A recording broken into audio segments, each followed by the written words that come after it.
നിക്ക് നിക്ക് നിക്ക്, ആരും സ്ക്രോൾ ചെയ്ത് പോകല്ലേ.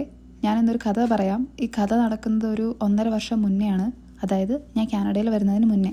കാനഡയിലോട്ട് വരുന്നതിന് മുന്നേ ഞാൻ നാട്ടിൽ കുറച്ച് നാൾ ടീച്ചറായിട്ട് വർക്ക് ചെയ്തിട്ടുണ്ട്. അതായത് എൻ്റെ +2 പഠനം കഴിഞ്ഞ് ഞാൻ 2 വർഷം DLED പഠിച്ചു. DLED പഠിച്ചു കഴിഞ്ഞ പാടെ തന്നെ എനിക്ക് കേട്ടറ്റ് കിട്ടി. അങ്ങനെ ഞാൻ പഠിച്ച മടമ്പം മേരിലാൻഡ് ഹൈസ്കൂളിൽ ഞാൻ കുറച്ച് നാൾ ഒരു ലീവ് വേക്കൻസിയിൽ 3rd സ്റ്റാൻഡേർഡിൽ മാത്സ് പഠിപ്പിച്ചു. എനിക്കന്ന് ആകെ 21-22 വയസ്സേ ഉള്ളൂ. ഞാൻ പിള്ളേരൊക്കെ ആയിട്ട് ഭയങ്കര കമ്പനിയായിരുന്നു, നല്ല ഫ്രണ്ട്ലി ആയിരുന്നു. ഞാൻ വരുന്ന സമയത്തൊക്കെ ആണെങ്കിലും അവർ ഭയങ്കര കരച്ചിലായിരുന്നു. ഇത് ഞാൻ വെറുതെ തള്ളിയതല്ല, ശരിക്കും നടന്നതാണ്. അങ്ങനെ ഞാൻ അവരുടെ ഇടയിൽ അവരെ പോലെ തന്നെ അവരുടെ കാര്യങ്ങളൊക്കെ എൻ്റെ അടുത്ത് ഷെയർ ചെയ്യും. ഞാൻ അവരുടെ ഡാൻസ് കളിക്കും.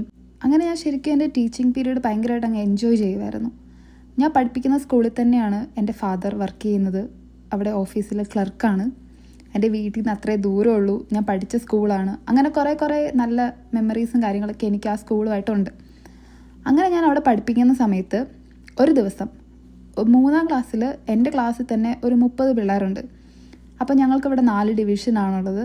അപ്പം അടുത്ത ഡിവിഷനിലെ ആ ടീച്ചർ എന്തോ ഒരു പരിപാടിക്ക് പോയി. അതെന്താണെന്ന് ഞാൻ കറക്റ്റായിട്ട് ഓർക്കുന്നില്ല. എനിക്ക് തോന്നുന്നു ആർട്സ് ഡേ ഒക്കെ ആയതുകൊണ്ട്, ആർട്സ് ഡേ ആവാൻ പോകുന്നതുകൊണ്ട് അതുമായിട്ട് ബന്ധപ്പെട്ട എന്തിനോ ആണ് ആ ടീച്ചർ പോയത്.